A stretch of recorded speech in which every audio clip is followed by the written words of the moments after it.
दोस्तों, कुढ़न या इसको हम लोग कई नामों जैसे जलन, चिढ़ना, बैर, द्वेष, दुर्भावना, ईर्ष्या और दुर्भाव आदि को अलग अलग नामों से भी जानते हैं।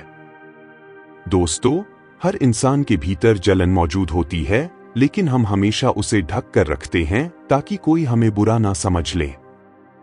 लेकिन जो व्यक्ति अपने भीतर उठने वाली उस जलन को देख लेता है, वही उसका समाधान भी कर सकता है। आज की कहानी एक ऐसे ही व्यक्ति की कहानी है जिसने अपनी जलन को पहचाना और खुद को सुधारने का निश्चय भी किया। वीडियो शुरू करने से पहले यदि आप हमारे चैनल पर नए हैं तो चैनल को सब्सक्राइब करें और बेल आइकन को दबाएं, जिससे नवीनतम अपडेट आपको मिलेगा। और वीडियो अपने दोस्तों के साथ ग्रुप में शेयर करें और कमेंट करें। और वीडियो को पूरी तरह से समझने के लिए आप वीडियो को अंत तक देखें। तो चलिए कहानी शुरू करते हैं। एक महान संत पहाड़ों की कंदराओं में निवास करते थे, इसलिए जिसे भी उनके पास आना पड़ता था बड़ा कष्ट उठाकर आना पड़ता था।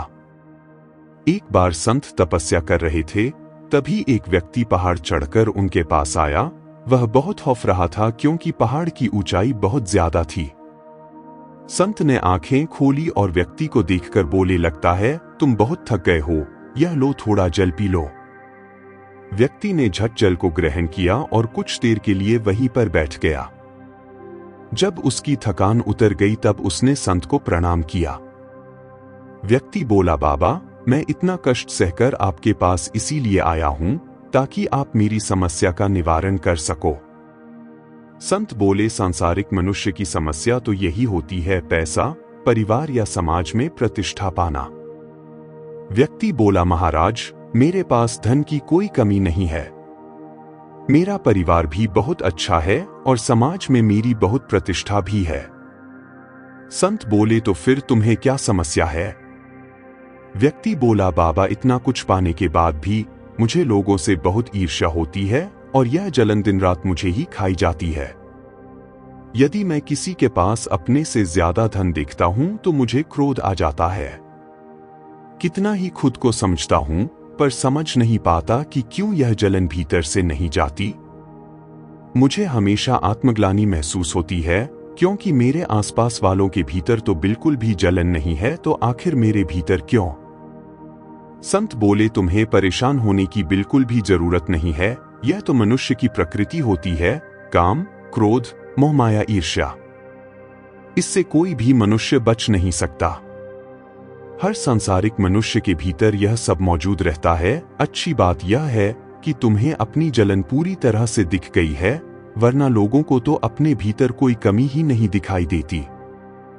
व्यक्ति बोला, बाबा, मैं यह जानना चाहता हूं कि जलन क्या है और यह क्यों होती है?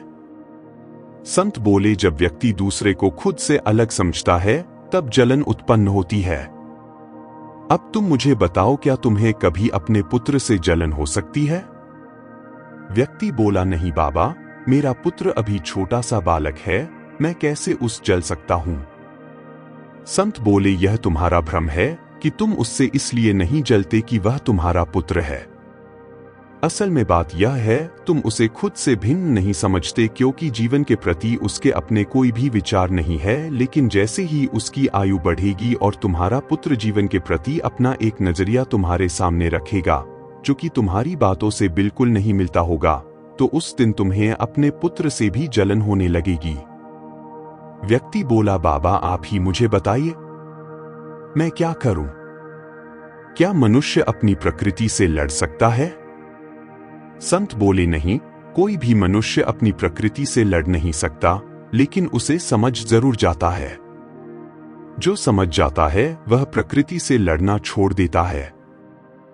व्यक्ति बोला, आप मुझे बताइए, प्रकृति को कैसे समझा जाता है?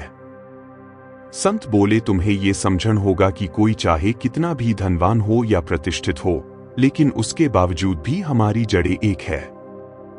हम सब ईश्वर से उत्पन्न हुए हैं और किसी में कोई भी भेद नहीं है। कोई ऊपर नहीं है, नीचे नहीं है, कोई सुंदर नहीं है, कोई असुंदर नहीं है।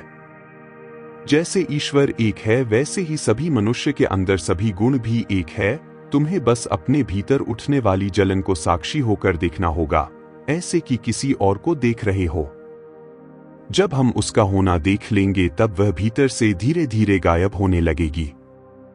व्यक्ति बोला, हाँ बाबा, आप सत्य कह रहे हो।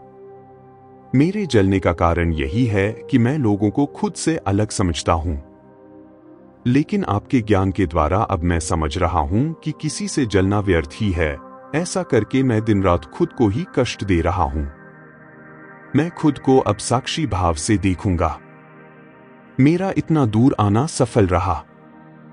व्यक्ति ने संत को प्रणाम किया और वह वापस अपने घर की तरफ लौट गया। इस कहानी से हमें यह शिक्षा मिलती है कि जलन कैसे हमें दुख की आग में तपाती है, और यही जलन बढ़कर अपराध में भी बदल जाती है। इसलिए दूसरों को हमेशा खुद की तरह देखो। ज्यादा से ज्यादा लोगों की मदद करने की कोशिश करो।